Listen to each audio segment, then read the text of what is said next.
Peace, brothers. This is your brother Yusuf back with another video. Please like, share, subscribe, and share the video. So I'm out here on assignment, traveling the country, trying to get it in, brothers. And I have a lot of things that I've been thinking about, some of the comments that you brothers have left.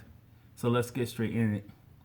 One of the comments that the brother left is to do a video about dealing with how to be more assertive in relationships, and another brother left a comment about talking about how to choose a wife and everything like that. But I think, what's more important to that is to understand just how backwards our socializations are when it comes to relationships in general, and specifically in our community as Black people. So one of the things that I've noticed as more I think about it is that how the men are basically socialized to be the female in the power dynamic of relationships and vice versa. So if you take all of the socialization and our complaints about how Black women's mentality and relationships make it insufferable, it boils down to the strong independent mindset and how we socialize our daughters to not rely on a man. So they're socialized to go after their career, to delay family, to not focus on relationships, to not focus on the concept of a man completing them, and to delay that sort of thing for later in their life and to go towards their career and their financial goals. On the other hand, you have men who are basically by default left to their own devices. There's really no emphasis whatsoever on them or what they're to accomplish in life or a career. They're just kind of left to their own devices, and obeying that natural imperative to reproduce, they seek out relationships. And then they're also, because women are dominated in the psyche of our community, they grow up with the expectation that they can build with a woman. So the type of life that they seek through a coalition or a collaboration between them and their mate. And obeying that natural imperative to reproduce, they go and seek out that mate. Problem is that he's still judged by male standards in the sense that what are you producing, what are you providing, what are you bringing to the table? That's a conversation that's automatic. And the type of male to question that is automatically ostracized and ridiculed. Oh, I bring myself to the table. And it just didn't work. So on the reverse hand, what if the male took and adopted the strong independent mentality that relationships and getting a family and so on and so forth are for later in life? Right now I need to focus on myself, building my qualifications, getting a career, getting my finances in order, buying the type of house I want to live in, getting the type of car I want to drive, getting myself financially stable. That's more correct for the male. And somehow we reverse that, and that's something totally foreign to a lot of males thinking. And you have to actually sit brothers down and drill it in their head. Like, look, they'll always be there. These women will always be there. Maybe not the same ones, but different ones who will bring similar things to your life. You need to build the type of life you want to live on your own.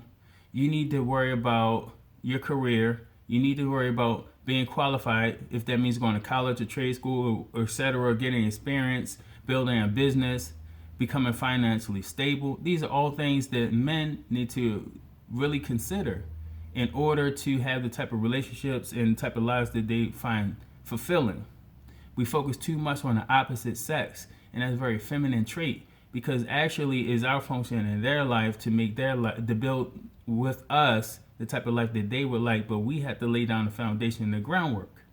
A woman is not to and will not lay down the foundation and groundwork in order to build the type of life that you want to live as men, young men.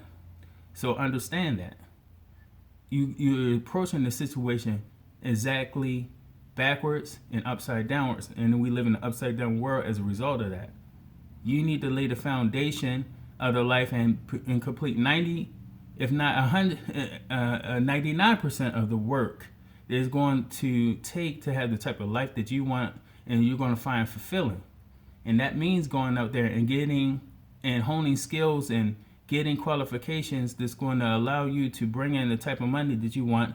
That means getting the house that you want to raise your children in. That means earning enough so it's reasonable for you to purchase the type of cars you like to drive, and etc.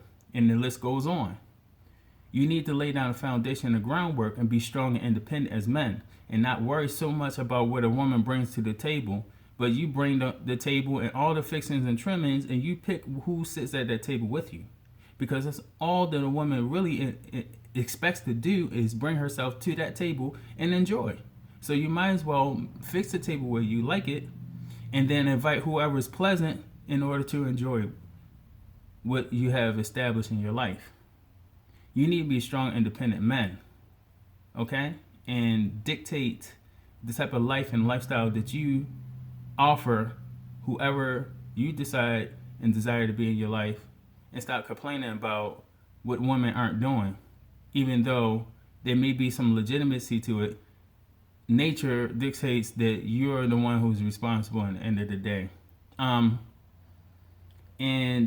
you know, all these things that the sisters out here doing will find its place. Unfortunately, a lot of young ladies are going to fall victim to this type of strong, independent mentality because it's totally unnatural. They should be more socialized towards being able to fend for themselves, but not making that the model of success in life, but actually finding suitable men. Well, the question is, well, what if there's no suitable men? And what if, you know, we just got to do what we got to do? Well, I find that funny because the sisters say that, but I find it funny because that doesn't prevent them from having children. That doesn't prevent them from procreating, and what it takes to procreate, we all know. And they do that plenty. And they have children, and they really don't worry about that when they're doing that. And I'll give you an answer. If there's no suitable men anywhere, this earth is doomed. The world is over. And it's nothing to worry about because it's going to be destroyed. Because if there's no suitable men, if there's no upright men in the world, then the world is totally corrupted. And there's nothing women could do about it anyway. But that's not the case.